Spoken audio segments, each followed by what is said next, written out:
Okay, so welcome again. I'm Julia Bryan-Wilson, Professor of Modern and Contemporary Art at UC Berkeley, and also Director of the Arts Research Center, which is a think tank for the arts. And I'm very delighted to welcome Will Rawls this evening, and I'll do a more thorough introduction. But I want to first thank our co-sponsors, which include the Center for the Study of Sexual Culture and the Departments of English, History of Art, and Theater, Dance, and Performance Studies. And I always want to thank, with copious gratitude, Lauren Pearson, without whom nothing would happen for the Arts Research Center. She's my wonderful, incredible Associate Director. So tonight's event is part of a year-long exploration of experimental or embodied methods of arts research, and I just want to mention that we have two upcoming events that you can put on your calendar now. One is a conversation with Angie Wilson about making as research. She's doing a talk on November 2nd, and then the next day she is hosting a DIY fashion lab on November 3rd, and that's for graduate and undergraduate students who want to do kind of reconstructed, deconstructed garment making. And no sewing experience is necessary. We will also have hot glue guns and staples, and as we all know from Drag Race, you can do some pretty fabulous things without even using a sewing needle. And you can sign up for that online. And on January 25th, though that seems like forever, but it will be hopefully it'll be around the corner, feel like it's more around the corner. Annika Yee, who was the Hugo Boss award-winning conceptual artist who works with fragrances and other non-visual materials, is presenting a talk about sensing as research, and she will be in conversation with Mel Weichen. So tonight we are pleased to have with us Will Rawls, who was one of the very first people that I knew I wanted to invite when I formulated this series about how research takes different forms, because he so epitomizes for me what a graceful marriage of rigorous theorization and poetic artistic practice can look like. I first met Will at a conference about dancing in the museum, and since then I have eagerly followed his work in many media, including with and among dance, objects, sound, and speech. Across his solo and group projects, he nimbly puts pressure on the borders of authorship, transmission, and collectivity, as he navigates between written text and performed movement, and also performed text and written movement. I had the deep honor of sharing a stage with Will last February when we both did readings at La MoMA Experimental Theater in New York, and what he did was so good, it gave me a new reason to use the word virtuosic, which is a word I do not use and I do not have any investment in, but after he finished I was like, okay, I see why we need that word. That was incredibly masterful.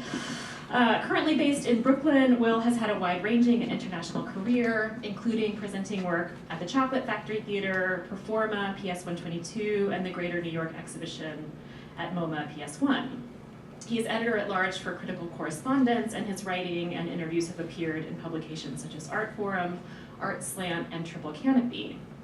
In fall 2016, with Ishmael Houston-Jones, he curated Danspace Project's platform Lost and Found, exploring themes of AIDS, absence, and queer performance. As the New York Times has written in a laudatory piece about his collaboration with Claudia Rankine, about which we'll hear more tonight, his work often addresses the complexities of being Black in the predominantly white lineage of postmodern dance. And the article goes on to quote Will, so I will just read these powerful lines from him. One never just happens to be Black, even in the most abstract dance. Whiteness in our society, and this is something Claudia talks about too, is the space that produces the conditions and terms against which all other lives are measured and enabled or disabled. Dance doesn't escape those power dynamics, and he has proven himself to be one of the most important voices with regards to conversations around race and choreography. To list just some of his awards and honors, he's been a Lower Manhattan Cultural Council Extended Life Fellow, a Mellon Creative Campus Fellow at Wesleyan, and a Levitt Artist in Residence at Williams College. Just a few months ago, in July, he won the Outstanding Emerging Choreography Award at the Bessies, which is a huge honor for him and very well deserved, and we are so glad to have him here. To offer an informal response and kick off our Q&A, I'm also delighted that we have Tonika Sealy-Thompson, a PhD student in performance studies here at Berkeley, who works on Caribbean culture and political thought, as well as gender studies, Black studies, and Afro-Asian connections. She has a long history as a curator, including serving as the artistic coordinator of the Africa, Caribbean, and Pacific Arts Festival. Tonika is also the founder of the Fish and Dragon Festival, a platform for creative exchange between the Caribbean and China, and I'm really appreciative of her for agreeing to be Will's interlocutor for the after his talk. So thank you all and welcome.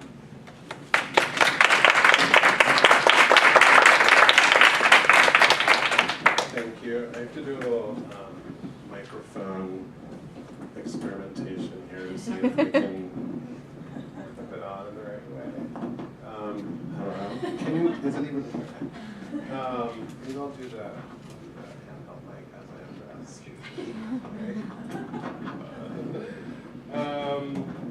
Thank you, Julia, for having me and inviting me to give this talk in the Arts Research Center and to, kind of visit some themes that are for me going to produce an experiment in thought and writing today, as always. And thank you, Lauren, for organizing and arranging all these things to get me here. And thank you all for coming. About a month ago, I was in Portland, Oregon, also giving a talk, and there was also a wildfire burning right outside the city, so I hope I'm not a bad luck omen in that sense, and I hope that rain comes soon. Okay, so my first thought as I began to write for today was how many lecturers who have also taken a flight in order to get to where they were going start their talks with an anecdote about flying or airplanes. I was hoping to come up with a good airplane anecdote as an icebreaker. Clearly this was a thought provoked by anxiety and anticipation to locate myself in a comforting cohort of people of some kind when visiting a foreign territory. But also, I knew that this desire to formulate airplane thoughts indicated the unavoidable habit of mine to take the long way around to what my point is, which ostensibly will be about my collaboration with the fantastic writer, poet, and critic Claudia Rankine, and our work to create a performance called What Remains. But before I discuss that, I wanted to take some time to taxi down the runway. Taking the long way around is sometimes a strategy that I borrow from the work of writer Jorge Luis Borges, who in his short, sleuthy tales is constantly chasing characters named Jorge Luis Borges around narrative labyrinths, only to catch up with himself at the end and to look archly and semi-apologetically over his shoulder at us, the readers, who have dutifully collected and savored what the two Borgeses have left behind. Bits of historical fact, mystical clues, obscure citations, symbolic pitfalls, and poetic gestures that may or may not add up to a good reason for this chase in the first place. So I give you this as fair warning.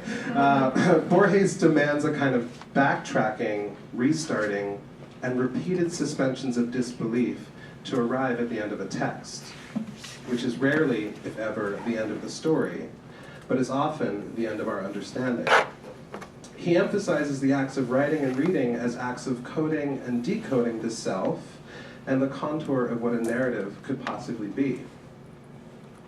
So, other than sharing with Borges the fanciful activity of publicly gobbling my own tale, there is something to the recursive reading required by Borges that I emulate, and has tremendous value for me. It's something that I seek and identify in the potential of dancing choreography to open up new and indeterminate worlds. If dancing is the act, then choreography is the system that organizes it. Choreography is usually conceived as a set of procedures, tasks, rules, commands, invitations, and edits that collaborate to push a body or bodies into signification. But no single body can ever be fully contained by the laws that shape it. And having spent years as a dancer working for several different choreographers, including myself, there is no notation or description of a choreography that remains fully applicable from context, from one project to the next. The act of dancing is in itself radically indeterminate, inspiring the limits of choreography to come into being to control it, and thereby it lurks as a threat that exceeds choreography's ability to specify what dance is. In a Western contemporary dance context and a postmodern lineage in which I stand partially, To live and work in a contemporary dancer's body is to be radically fungible from one context to another, to hand over one's skills, sensations, and energy to another's abstractions. Yet beyond the fact of dancing's indeterminacy, this fungible dance process is complicated when one is, quote, dancing while black, which is a term that my colleagues and I throw around, within the strictures of a form that so often glosses over the particularities of how bodies are racially and sexually marked.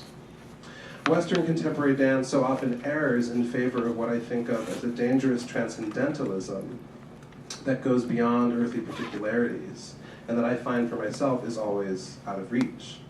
Merce Cunningham so often claimed a kind of radical abstraction, and yet when it is so difficult to separate the dancers from the dance, how then did his black dancers feel as they moved through the spaces of his imagination?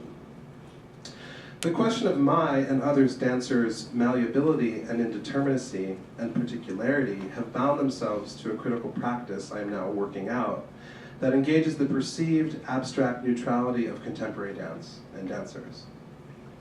I aim to perforate the veneer of abstraction's uniformity, bringing together concerns that are racial and formal, and the terrain that they each share. What I've realized is that this usually lands me at a place that cannot make sense. Much as the tenets of literature and storytelling direct the flow of language in time in relation to the reader, choreography directs the flow of a body through space and time in relation to the viewer. However, I continue to take cues from Borges in my choreography, embracing his restlessness about the tenets of rule-making and sense-making, which ask him to don an authorial power that itself seems anathema to what I understand to be his predicament, an erudite and original thinker navigating the colonialisms that are inherent in the Eurocentric literature of his education. The act of writing for him seems to be about how his body is situated globally, nationally, and culturally, while taking on immense abstractions of history, knowledge, and the nature of time. Borges besieges the reader with particularity.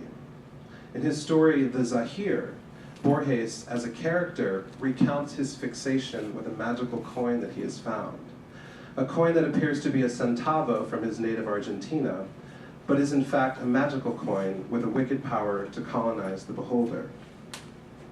According to the story, the word Zahir, which in Arabic means visible or evident, has referred to countless things throughout history. And he lists them: a tiger in Gujarat in the 18th century, an astrolabe in Persia that was thrown into the sea, a vein in the marble of a pillar in the Cordoba synagogue, the bottom of a well in the Jewish quarter of Madrid. The significance of Zahir is potentially limitless, allowing for a torrent of meanings to course through him that explode the bandwidth of his mind. The Zahir itself is not just evident, but overly evident, overly present, all too mobile and all too complex to be contained or simply situated. Quote, and from the story, quote, "I reflected that there is nothing less material than money, since any coin is, in truth, a panoply of all possible futures. Money is abstract," I said over and over. "Money is future time. It can be an evening just outside the city, or a Brahms melody, or maps, or chess, or coffee, or the words of Epictetus, who teach the contempt of gold. It is unforeseeable time." Borges deftly atomizes the material of the coin into a multiverse of future experiences that could be realized through its expenditure and ultimate release. However, the sinister love of money haunts this tale. Anyone who comes into contact with the Zahir coin slowly forgets all else, including self, succumbing progressively to a desire first to gain purchase on the many facets of the coin's histories, then to indulge the potential for the coin's use and buying power, then ultimately to fixate on the coin itself, or even coin-ness. The tale finishes with the Borges of the story holding the coin between forefinger and thumb, madly trying to rub it out of existence. Quote, "Perhaps I will succeed in wearing away the Zahir by thinking and rethinking about it. Perhaps behind the coin is God." What I take from this story is the way in which the particularities of historical and cultural specificity saturate the zahir, making it shake and stutter and babble in language, forcing the text, writer, protagonist, and reader to host an incommensurate and heady panoply of detail that seems to be a rallying cry for the markers of radical difference to share space together. They expand and contract in ways that don't always flow together, however, and in the end, tragically submit to the narrator's worship of an abstraction, in this case, money. I'm not here to lecture about capitalism. And capitalism is, anyways, always already threatening to speak through all that one tries to say or do. What I am after in my own work is the kind of ebb and flow of structural stability and the sense that a dance is bringing into being more meanings that it can define for you. In any case, Borges remains exemplary for me in tracing the ways that material, body, mind, language, image, and history can contend for space within a set of disciplinary rules. However, when I start to dance, I must always restart at a different beginning when I consider the way that the movement of a body, how my mind puts this movement to language, and how my body refuses to stay put in this language is work that is never done. These processes are always circling and interminably threatening to undo each other. Hence, I tend to call my work non-disciplinary. Taking the long way around is also symptomatic of being my father's child. He, the youngest of 9, is the family historian and a natural-born storyteller of the deep Southern tradition, for whom the points of stories may not be in their morals, but simply in the gesture of filling that space of togetherness that we are both fortunate enough to share once again. A moment to catch our breath and say whatever comes to mind in the long-distance run along the heterogeneous highways, arteries, back routes, sudden exits, and multiple entries of being Black in America. His childhood spent sharecropping in the swamplands of Waycross, Georgia, under Jim Crow, and my childhood spent translating Latin in the Tony halls of a private Boston education, splinter along more lines of masculinity, labor, privilege, and processes of racialization than it is possible to name here today. But if you invite me back, I'd be happy to talk about it. Suffice to say that my father and I chase each other around in our imaginaries, like Borges chases Borges, each convinced that the other is the beginning and the limit of something. We are still discovering how the other serves as protagonist and/or objective, hope and/or disappointment, clue or red herring. Each of us relies on the other in our more ambitious moments to engender forms of liberation rooted in one another's future and past. And in our less ambitious moments, to help each other claim a process and position that is simply personal within an American system that drives us both towards fixed ideologies of lack, misrepresentation, and self-ignorance. Between us, between my father and me, shuttle the bodies of language we share and don't share. These days, when we do see each other, I often imagine the emails and text messages that have passed between us in order to arrange such a communion. I also naively imagine in our time together that the space between us is a blank screen in a Word document where awaits a cursor to be put to the task of articulating experience. Can you hear me okay? Yeah, okay. Lately, I have been trying to figure out what a cursor is. In turning to the dictionary and perhaps following a desire to join ranks of lecturers who use Latin to buttress an idea, I come up with a definition. Cursor, from the Latin root meaning run or runner. A cursor is a movable, sometimes blinking figure that indicates the position on a screen where the next character will appear or where user action is needed. A cursor, in this definition, is a figure that has a kind of body. It is a protagonist and an expectant messenger. It is a body that is motivated by the production of language, like so many of us. The cursor is always one step ahead of the text, or like the queen piece in chess, it moves forwards, backwards, up and down, and anywhere within the field of vision, highlighting the entire document, searching, finding, and destroying, but the cursor is not the text. Nor, on the other hand, can it fully escape the territory of the text, the territory of naming and of pinning down in language. A cursor blinks in a particular kind of predetermined rhythm prescribed by the algorithms of zeros and ones, appearing, disappearing, according to the choreography of the almighty word with a capital W. Yet with each user action, this rhythm can be interrupted, transformed by the speed and shape of one's thought, the dexterity of one's finger action, the expertise of one's keystrokes, and the fart of one's brain. It begs for the singularity of a writer to lay down the lines along which it flies. The cursor is perhaps itself, divided among so many languages. It has a consciousness more multiple than any that W.E. Du Bois could formulate. Much like Borges's coin, a cursor is also the promise of possible futures in language that is varied by its insistent, malleable body. Like a contemporary dancer, it is asked to be fungible from context to context, yet is not fully captured by the abstract inscriptions of choreography's writing. The cursor is where, for me, language, movement, body, and choreography come together to contend with each other. It's a dance that happens over time and in space. It is governed by laws and limits, and yet at the center of these activities moves the cursor that holds a capacity far greater than the designations of its context. So maybe a cursor is hopeful.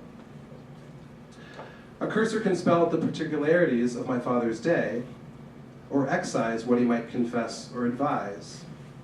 It is always poised on the brink of knowledge gained and knowledge erased.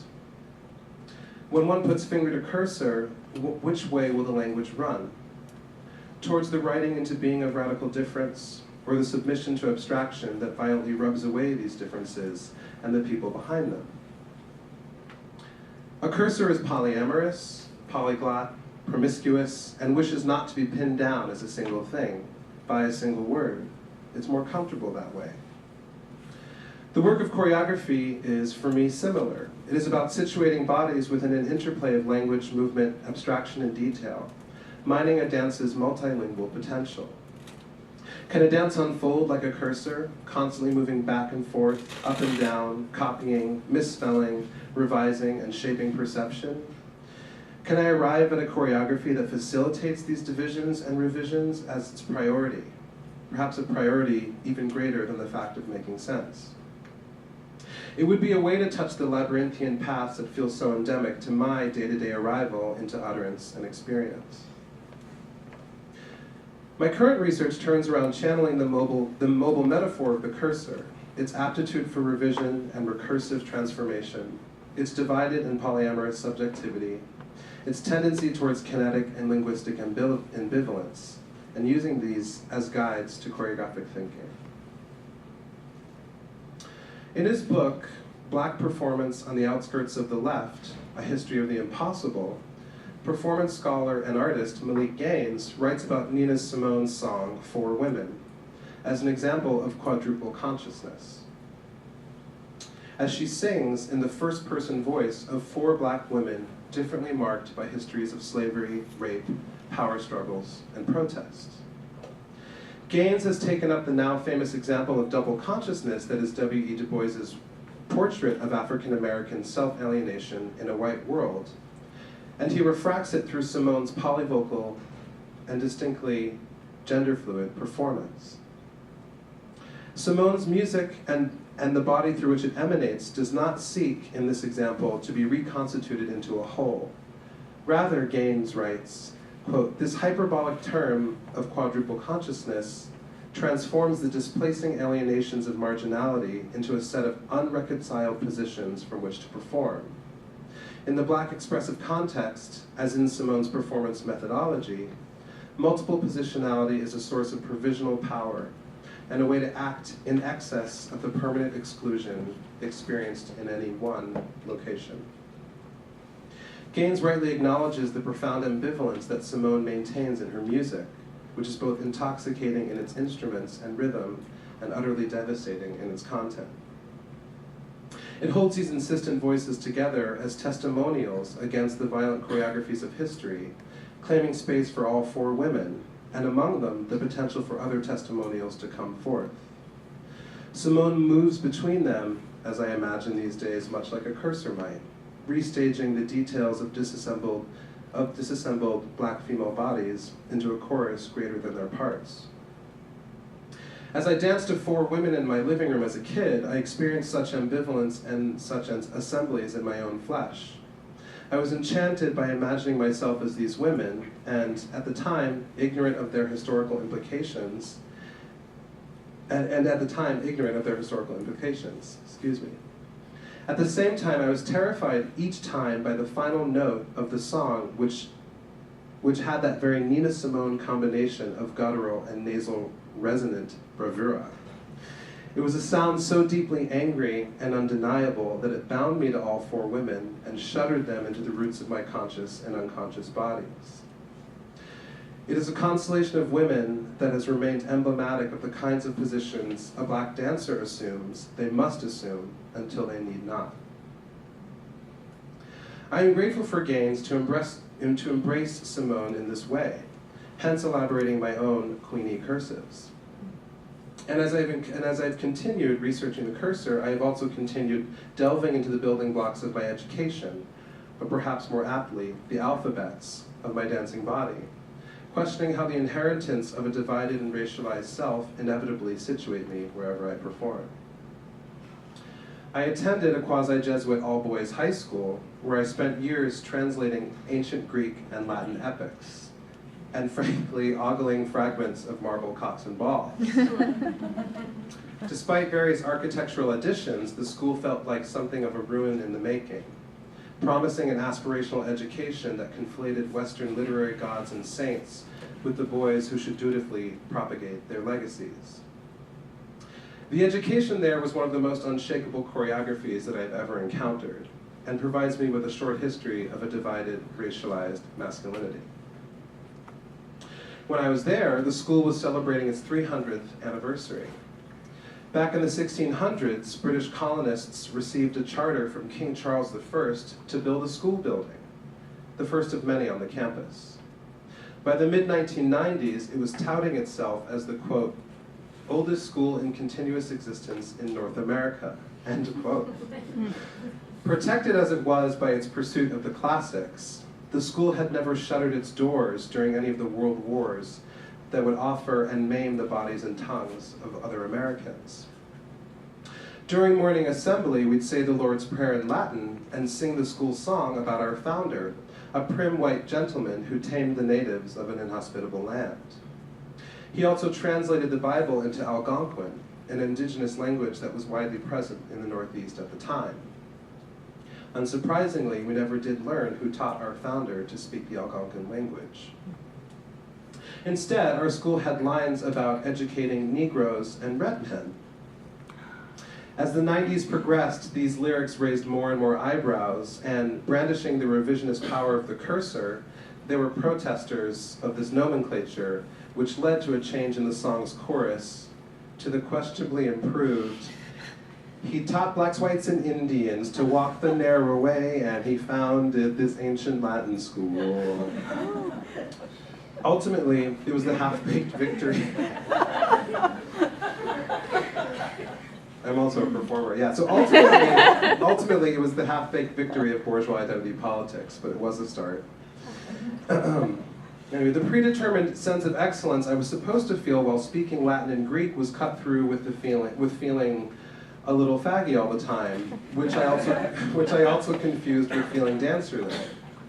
After assembly, we'd trot off to class where we'd study the Porch of the Caryatids on the north side of the Erechtheian Temple, or we'd translate into English the adventures of Dicaiopoulos. Dicaiopoulos, who you probably haven't heard of, is like a B-list protagonist in one of the more underread Greek epics. His name, Dicaiopoulos, means just city. So apparently the Greek root for just and justice is dick. This confuses me to this day. But it seems the tale of Dicaiopoulos landed on my syllabus as a joke, held over from a decision made centuries before, in England in the 1600s to be exact, when the phallic flourish of Dick's name first tickled a royal mustache or two.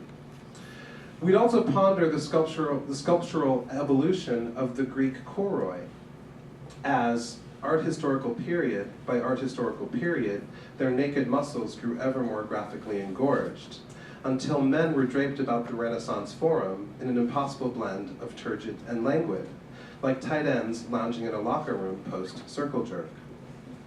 Each of us boys received a small packet of these images to study in private at home. Chafed and morphed from the surgeries of time, the choroi were sexy survivors to me, and became my first gay porn in a pre-internet age. I'd savor the stiff gesticulations of my naked Greeks, while shuffling them among mental snapshots of my shirtless classmates doused in Drakkar Noir before our school dances. That's a 90s reference. I doubt the school intended the choroi for my personal yank bank, but spending intimate hours with them at night helped me ejaculate their names into my quizzes the next day. I wonder if knowing their names as well as I did, and acing my quizzes, served ipso facto as a giveaway of my private educations. Me ineptum interdum modo elabatur.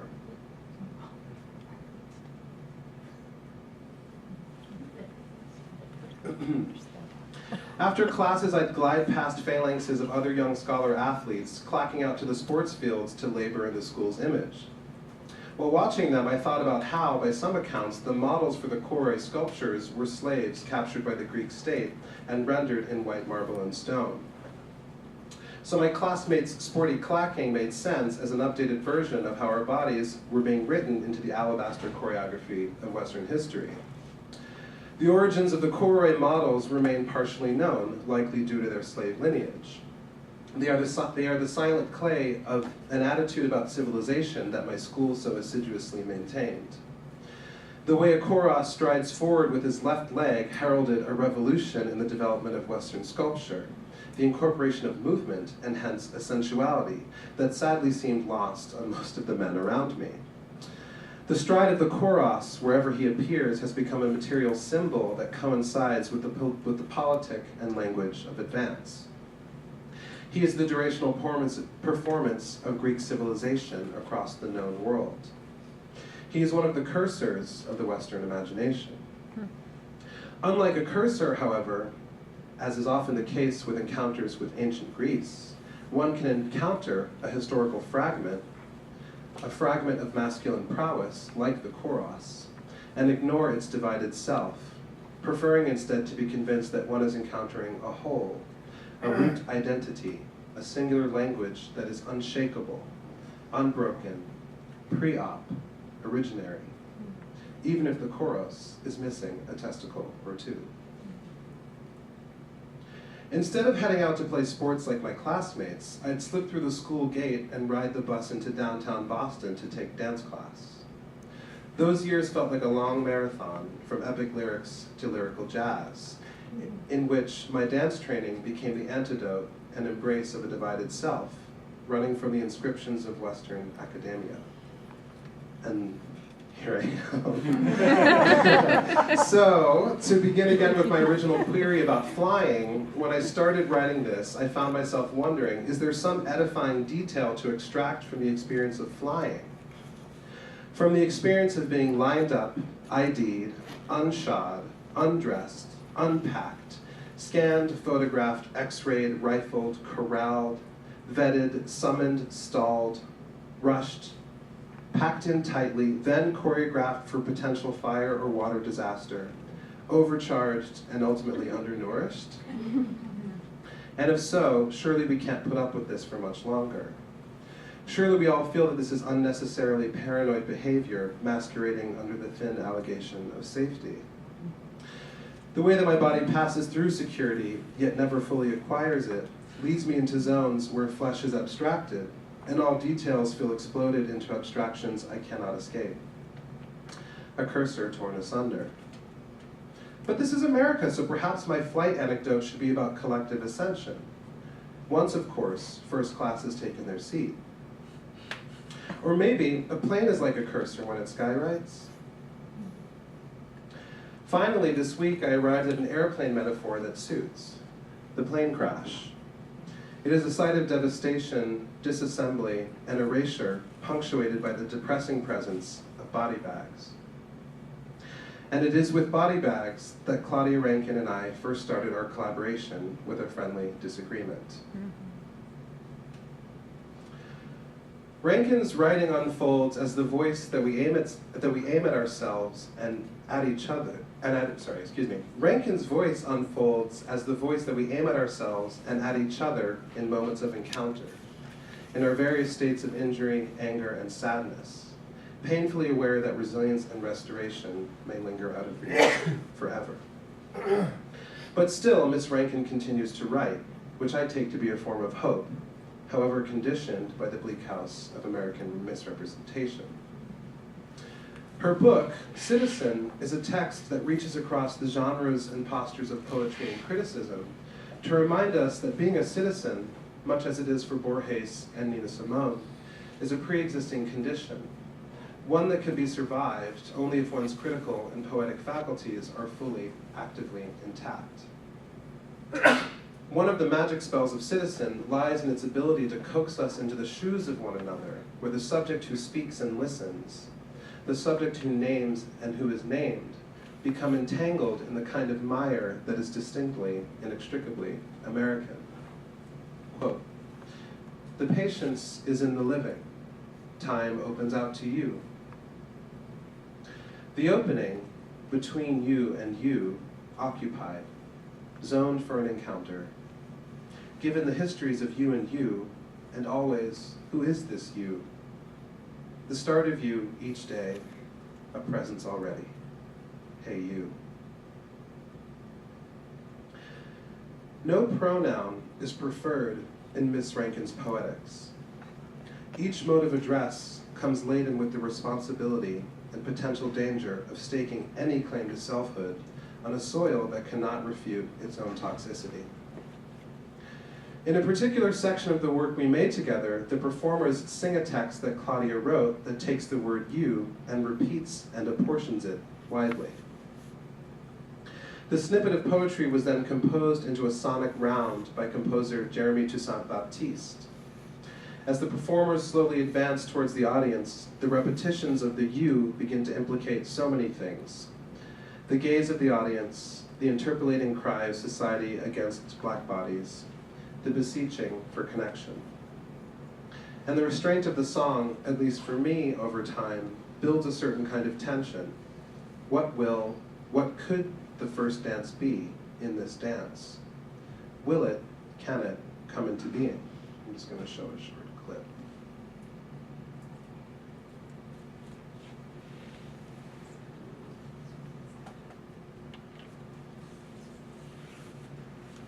And I'll just read the text that they're singing. Who shouted you? Then who shouted you? You shouted you. You, the murmur in the air. You sometimes sounding like you. You sometimes saying you. Oops.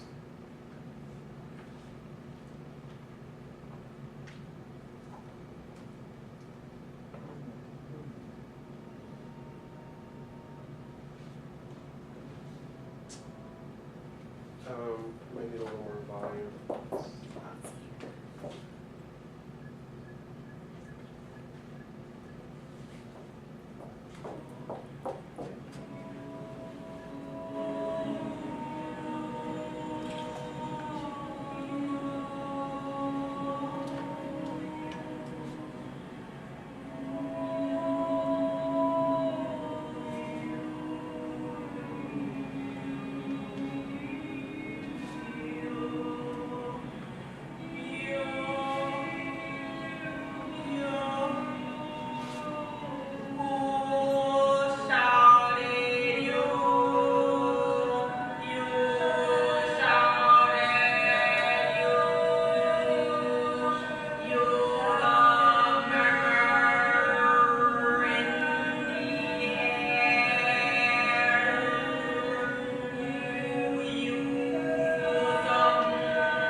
And so, though we weren't the first, Claudia and I invented a term for the inviolate erasure of Black life. We call it the already dead space. The already dead space is a zone of thought and experience where you speak of another or of yourself in terms that are not completely your own. These are words, labels, designations that have been preemptively assigned as the verbal lenses that flatten flesh into targets, that collapse confidence into the caverns of loneliness that often mark the landscape of Claudia's books, and also underpin much of my choreography. So how then to present this as a dance? To not only present these things in a dance, in terms of representational content that is inserted, but as a dance that plays out the struggle between expression and internal collapse. Something like Borges's writing. To insert content in terms of language would work to express certain kinds of critical interiority that illuminate and reinvigorate positions of blackness in the world.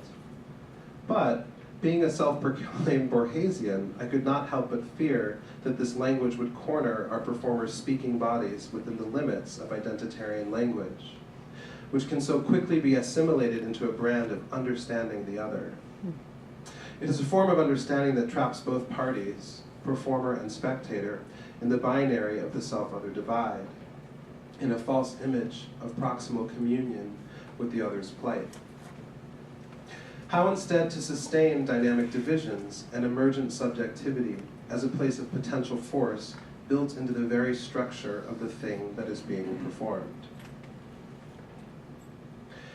It would be something like Claudia's book, Don't Let Me Be Lonely, which she has described as rangy, a rangy thing that flutters in the gray suspension of a post-9/11 voyeurism. It's a lyric poem that sprang from the nation's encounter with its own unavoidable and suddenly accelerated mortality. It is a book with photographs, snippets of dialogue, and text printed in various sizes and fonts. For me, it's like a perfect 10 on the cursor meter. Ms. Rankine takes up literary residence here, observing her fellow Americans with a compounded awareness of the demise of exceptionalism and the persistent erasure that uninterrupted racism has always foisted onto the voice in the text. And thankfully, Ms. Rankine always has a sense of humor. It's as mordant and dry as they come. And she uses it when looking at the signs of our collective undoing. Quote, "I'm walking behind two big guys. One says to the other, 'I don't regret any part of my life. Were anything to happen, I could live with that.' I think he means he could live with his own death. I want to tell him he won't have to." To stage the already dead zone, in a sense then, became about choreographing a void wherein the terminologies and heterogeneity of Black expression could perform a certain kind of virtuosity in language, in movement, in image.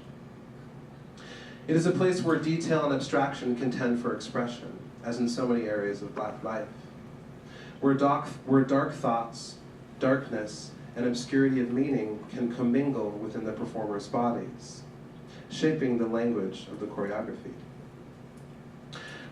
Claudia and I realized too that the show could not only be about erasure. For us, the already dead zone is also a place where an insistent chorus of voices resides in a state of suspension that, due to its long duration, has evolved into a state of aesthetic production.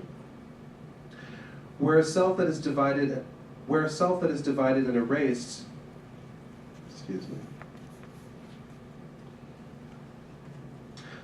self that is divided and erased can use various dialects of speech and movement to claim this territory as a, quote, source of provisional power and a way to act in excess of the permanent exclusion experienced in any one location, to return to Malik Gang's writing about Nina Simone. One of the strategies to escape the overdetermined negation of Black people was to think about actual synthetic material that could visually transform our performers from people into abstractions and back again. And so we thought about a Black body bag as a ubiquitous symbol of the kind of erasure that we were facing, and that we still do. It became a point of contention between Claudia and me. Can a body bag be abstract? I'll just cite a public dialogue that Claudia and I had about the body bag. Me. This is me speaking. We had a lot of conversations around this question of the already dead space and what is a void. What is a void when you describe it in language versus a void when it happens on stage? Is stillness a void or is stillness a material? How do you contour a void? Do you take something away? Claudia landed on the body bag as a symbol, which is unfortunately all too familiar as an image, and yet something that no one sees up close unless one is really, really up close to death. As an idea, I felt like it concretized a lot of the questions we were having, and at the same time, I felt and still feel a lot of resistance around putting black dancers in body bags on stage. And we've gone back and forth trying to figure out why I'm so resistant to it. For me, if the question of violence is ever present in our culture, both in terms of representation and reality, what happens in a performance when you represent violence? Are you representing it, and therefore providing some kind of reflective distance from the thing, or are you reenacting it? At least in terms of the body bag as a real thing in the world, it doesn't yet feel like it could become a metaphor on stage. Claudia. For me, the interest in embodying the body bag has to do with the fact that the white imagination is not actually talking about real black people. It's a projection. And so to move in real time, in real bodies, is to allow the white imagination to believe that that's what it's dealing with, and to encase that body in the destination that whiteness wishes for blackness, in its sort of unconscious, boogaboo, criminalized, anxiety-ridden, dominant, identity-making sensibility, is to reflect back the true destination of that imagination. But the question is then, is this only for that imagination?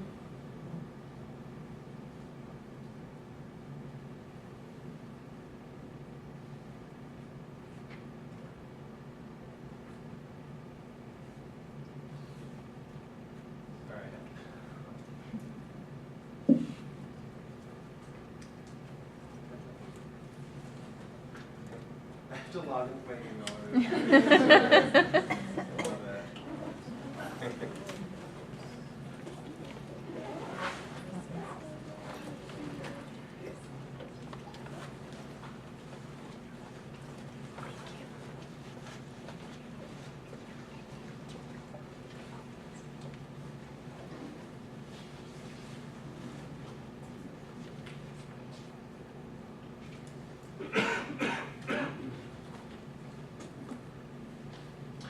As I revisit this work with Claudia, I have also begun another project focusing on the actual figure of the cursor as an object. In researching archaic digital fonts, I came across a cursor that is not the familiar thin line that we are used to seeing in our Apple computers. It in fact used to be a black square, which serves as a much more satisfying stand-in for a body. I then enlarged and pixelated this cursor, curious about the limits of its integrity as a body and material, becoming obsessed with it like my own personal Zahir. I have been making screen prints with it. Screen printing, in its repetitions, has a deeply choreographic impact on my body. It also offers the satisfying corollary of producing the abstract multiplicity that I am reading into cursors. And so naturally, I'm looking at where, then, my body and its gestures can erupt through this multiplicity and take their own indeterminate place in the world.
Thank you.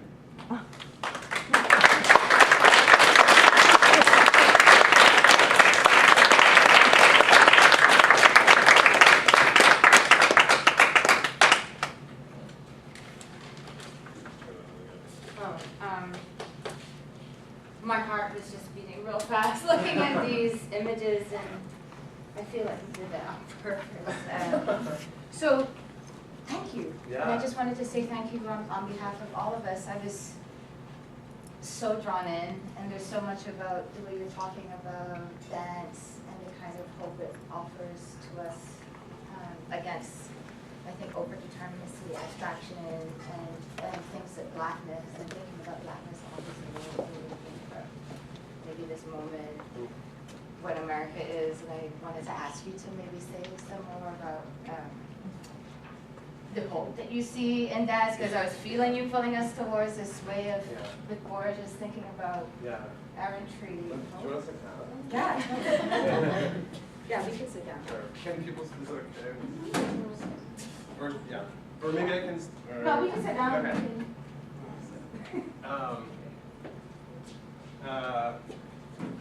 Yeah, hope.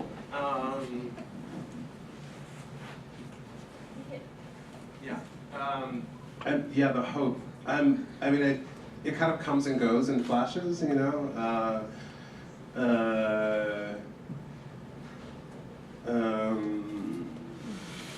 I mean, I think, I don't know, you know, it's like, because it's so flighty, and I feel so serious these days, you know, I think that, like, I feel most comfortable in, like, places of absurdity, you know, as a kind of just, like, release, and just kind of continuing to try and make space for indeterminacy as a kind of, maybe that's a hopeful gesture in a way, and trying to continue to create works that let people be comfortable with the kind of not knowing that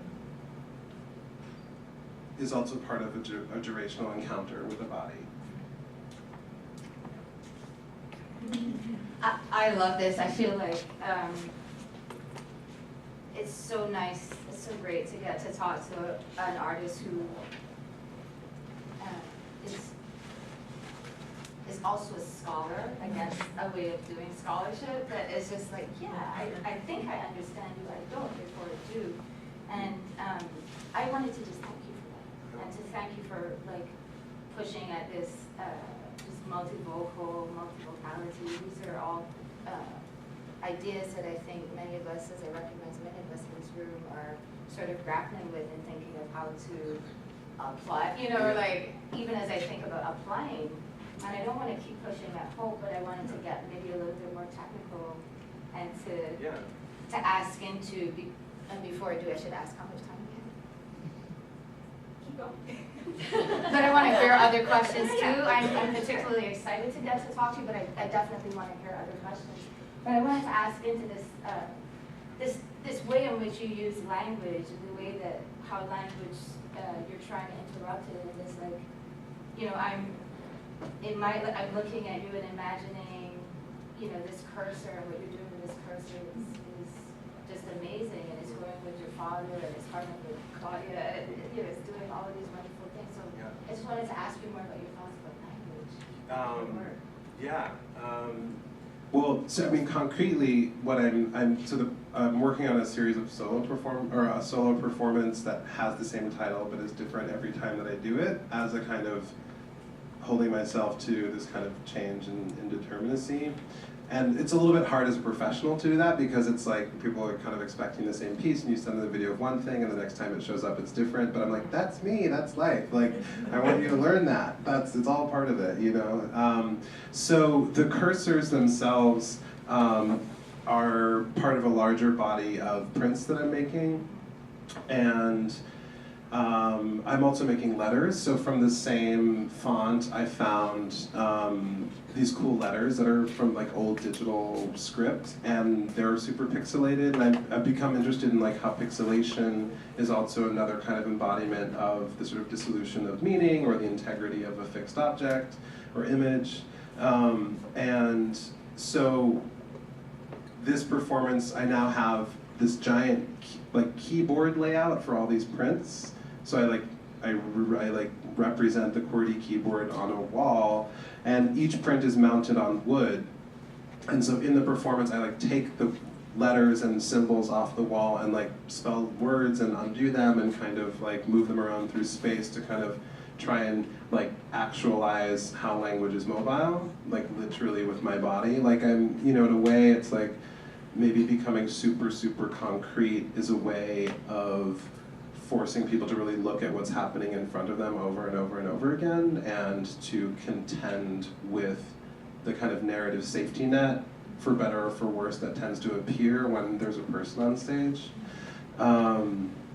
And yet, of course, the story unfolds, you know, which is always my hope, is that people, you know, can come away understanding what my priorities are, you know, and yeah, and I'm also trying to work out, you know, and really excited. I feel like there's a lot of great scholarship, you know, right now around. Well, there's a whole Nina Simone studies like thing that just happened in LA, I guess, which I wish I'd been at, but. Also, just great scholarship around the question of blackness and abstraction, and how, you know, there's this, you know, by uncovering certain, you know, by confronting the present and you know, uncovering histories of racism embedded into contemporary art and representation, I think, you know, there is been this kind of reclamation of the color black as a word, as a poetics, as a regime that is mobile and can be manipulated and kind of and tested and kind of destabilized. Yeah, so yeah, I'm trying to like say something hopeful or like,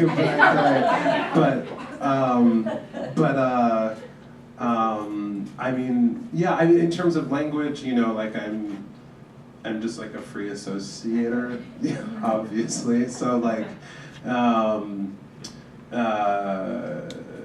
just trying to let that live, but like also give it, you know, a little bit of some outlines, so you know, can bring people along with me. And yeah, scholar. I don't know if you know. I mean, I'm definitely a writer, but you know, and I think like I try and push my writing into scholarship. But you know, I think one very happy thing that I discovered was the power of storytelling as a form to be a form of literature and criticism and poetics that many people that I respect, you know, have told me for years, and just like I had to get to it on my own, but it's like out there to be, you know, had, and that it really is a way to kind of like collapse and expand time and meaning and, you know, hinge an entire body of thought on a word, or like spend paragraphs, you know, zooming in on this, you know, and I think that dance carries that same level of like detail as well, you know, that you can really fixate on a gesture or something, and then also kind of get lost in a wash of things or wonder what your grocery list is, you know, and that, yeah.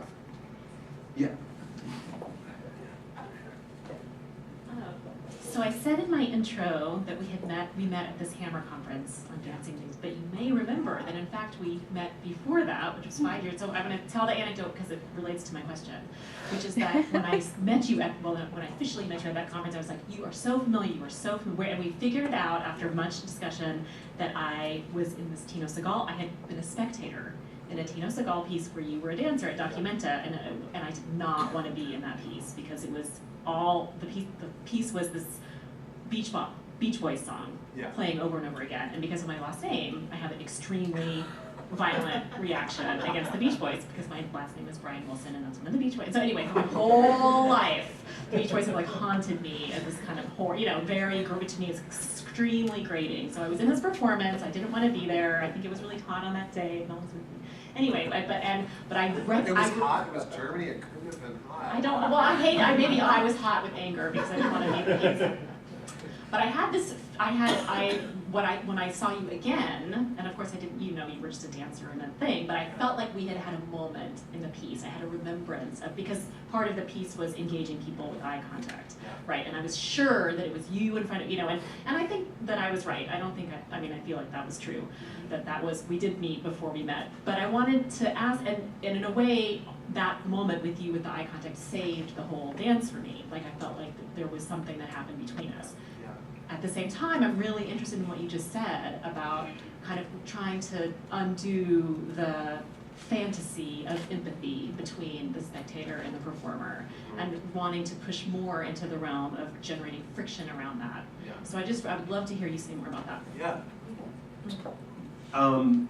Well, I ended up writing a story about that experience of being a performer in this work, which took place in a black room, so you come in and your eyes adjust, and it's like you can kind of see silhouettes, and eventually you might be able to recognize people, and how, and I just spent time kind of like trying to metaphorize this blackness and this erasure, and also Tina Segal, whose work I respect in a lot of ways, but as a performer or interpreter in his work, because he's really big on immateriality, your name doesn't get recorded. So you disappear into history, much like many other processes that we are trying to maybe correct these days. But so I wrote a short story about encountering one of the curators of Documenta in that room, and she and I had this dance together, and part of the choreography was to go up to the visitors, and engage them personally. We were like beatboxing and singing and doing all this electronic music a cappella, and also doing dancing. And so I had this moment with her where we encountered each other, and I felt like I was like, one of the things that had been told to me in rehearsing this piece was, when you speak, it's not you speaking, it's an artwork speaking. So it also becomes this kind of like, orthodoxy around like, what's the impact of me in this world, and is it me or is it larger, blah, blah, blah. And I had this moment with her, and it was a seduction in some way, and it was also that line of the artifice of the performance never fully disappeared, but something also appeared which was really our own. And so it could have been empathy, it's I don't think that there is no empathy, I like to think of myself as an empathetic person, but I also think that what, alongside empathy, which I think, maybe help, alongside empathy comes labor. Like if we are going to kind of enact our empathy, how do we put it to work, protest-wise or otherwise? And I think that like, the story that I wrote about that experience was about our encounter, which was like sensual and erotic and empathetic and all these other things, but that was our own, and that was a way for us to co-sign our work. So like we had worked to kind of sit together in that space and know each other fleetingly, and it was about a kind of work that we claimed as our own.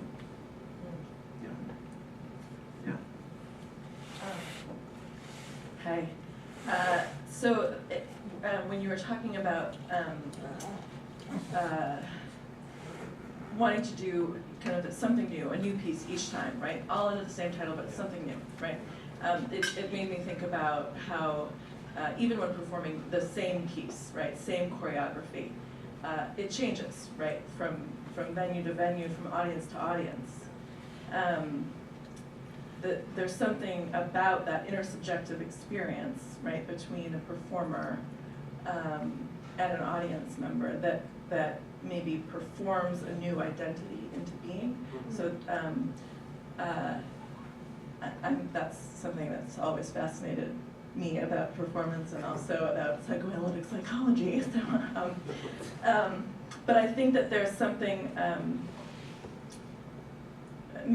Maybe I'll leave it there. That's what I'm going to say. What is it about kind of co-creating an identity or a reality?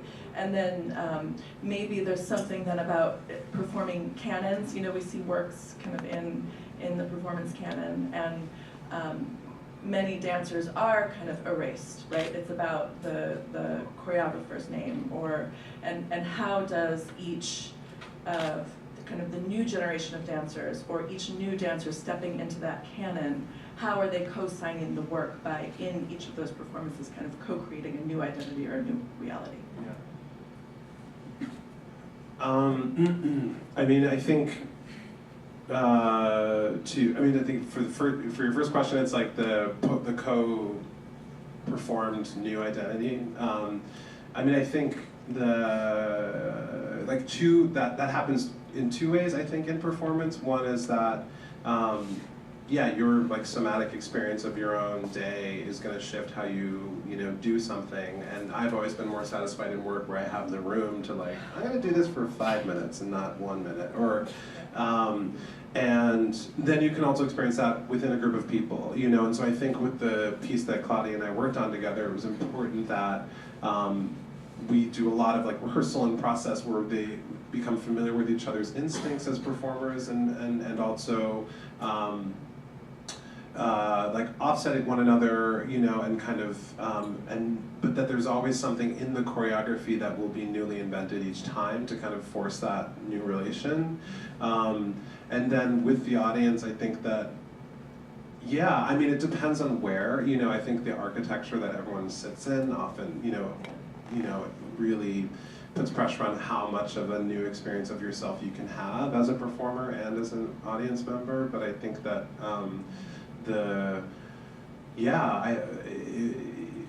if for a night you feel moved beyond your seat, then that's great. It's hard for me to trace that in a way, or like but I definitely think it's possible. And then, I mean, that's, I guess, with other questions, like that's why I stopped dancing for dance companies in a way. I have a lot of respect for my forebears and the people whose vocabularies are like in my body now, Martha Graham and Alvin Ailey and, Merce Cunningham and all these people, a little bit of Merce Cunningham, Trisha Brown, and Obo Adi and, a lot of people. But,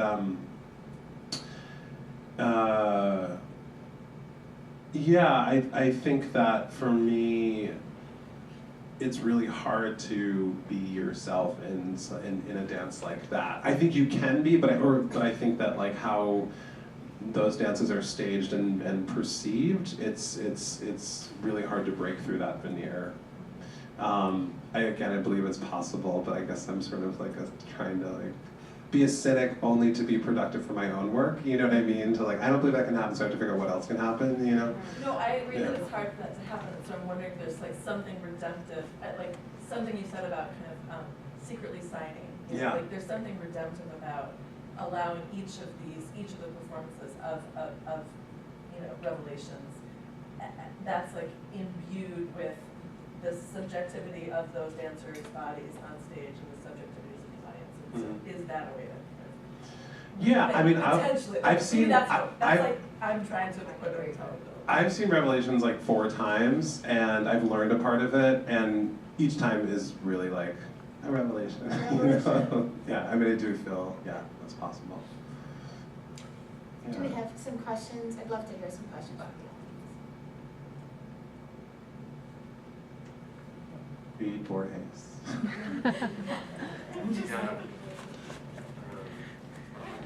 Well,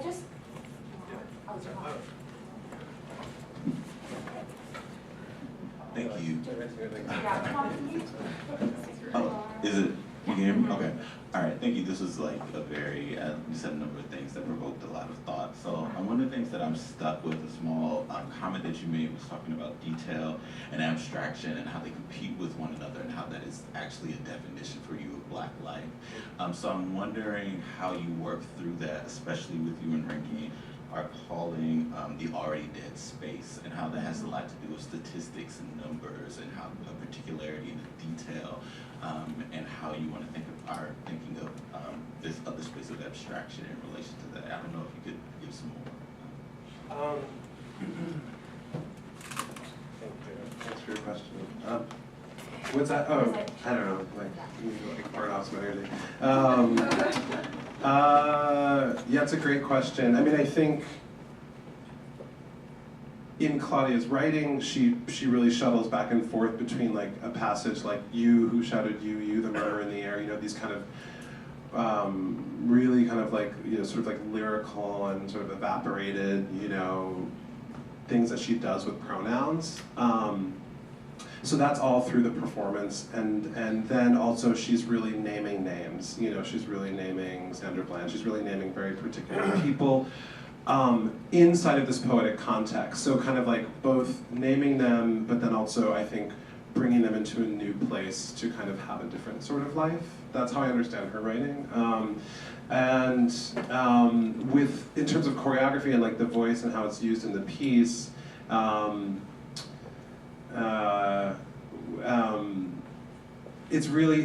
think that, you know, it ranges all over the place with how the specificity of Black life like shows up. Part of it is like through certain kinds of affects that the performers bring forward as very personalized interpretations of the scores that we're working on. And then, you know, there are kind of like media and videos that we're always watching off stage, which are kind of like this sort of like cultures of the piece. So there's like this Jennifer Lewis video that's been going around, which is like, I don't want nobody fucking with me in these streets. And it became a kind of, it became a song, like a gospel song that the singers perform, but in this kind of really kind of rangy way, you know. So in a way, it also was sort of taking the emblem of the Black spiritual singer and bringing that forward, but also kind of like giving it more dimensions that was sort of like were more fitted closely to the performers themselves, which you kind of. It was like, if you watch it over and over, you know, like they come forward as a chorus in the beginning, this is sort of at the beginning of the piece, and then they kind of, you know, sort of break apart and have things that they do individually. Does that answer your question, kind of? Yeah. I mean, that's like brass tacks of the piece, which you haven't seen.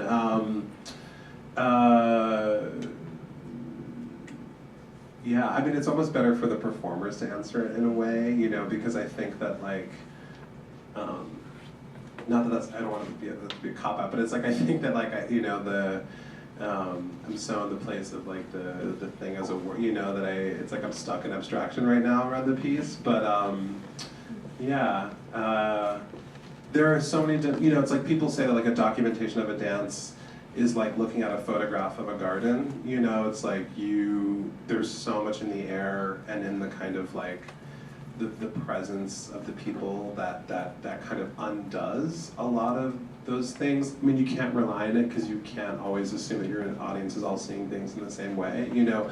So I guess going back to like wanting to create a dance that like is busy like expanding and contracting around abstraction and detail, like trying to kind of like put together something that's like so undeniably that person in the room who's on stage being watched, and then moving out into these like other strategies of like choral and collective and yeah.